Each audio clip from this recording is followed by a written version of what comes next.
September issue of Out and About magazine has you covered when it comes to ETSU football, and they're going to keep you up to date on what's going on the stage at Barter Theatre, and they're keeping us updated on the big drawdown at Boone Lake. And here to showcase what else is going on inside the cover of Out and About is Scott Pratt. Scott, appreciate you being here today. Thank you, Chris. Let's talk about this issue. This is a jam-packed issue for you guys, isn't it? It is. We're growing each month. We're hiring a little more staff every month, getting, good writers. We brought in Rick Richardson from the Johnson City Press with 40 years of ad sales experience. And what we're trying to do is just do interesting things throughout the Tri-Cities, and there are interesting things going on all the time. And our interpretation of Out and About is pretty much anything that's going on that is of interest to people who like to read. So we've gone from, in this issue, we did ETSU football. That was the cover. We had to do that. I mean, that's a natural. We do keep an eye on Boone Lake. Rhythm and Roots is in Bristol. We did a story on Barter Theatre, and Leanne Laub did a really nice job on that.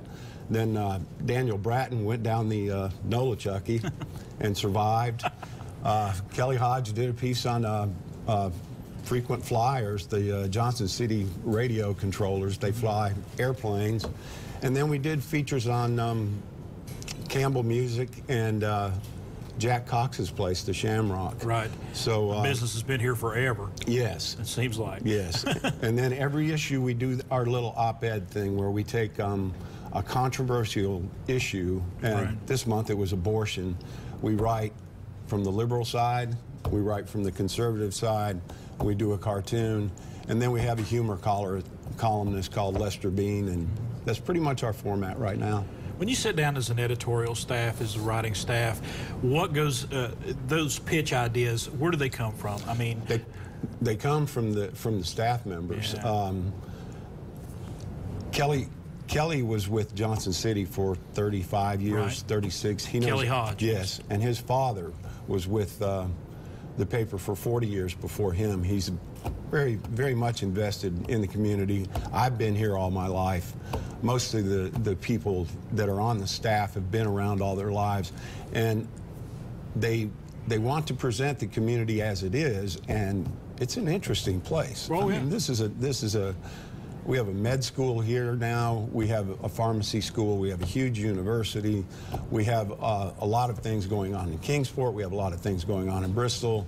And we just want to get out and tell people about the best of the best every month. It's a monthly, so we can kind of take our time and pick and choose and get more in depth with things. But that's where the ideas come. They come from the staff. You're a fairly prolific writer. You've got 9 books under your belt. And why did you decide to get back into something like this? Well, Ron Scalf left the area, and it became available. And I had written 8 novels at the time. I'd finished my 9th up, and I was always into journalism earlier. I liked it. I started as a journalist. Right. And I thought, well, here's an opportunity for me to get back into journalism, give some jobs to some folks that needed them and had been, there have been some people pushed out by the bigger corporations, and tell some really good stories and basically have a good time with it. That's the, let's get together and have a good time. And that's what we're trying to do, and so far, so good. And you got people that have been here, like you said, like Kelly Hodge, other people that have been here for numerous years. Yes. And it's so important to have that background on this area to be able to tell the stories of this area. They understand the history. They don't just go, kind of stumbling in and maybe listen to the wrong people. They know the right questions to ask. All right, Scott Pratt, appreciate you being here today, sharing with us Thank you this so much. edition of Out and About magazine. It is out there right now. You can check out their website.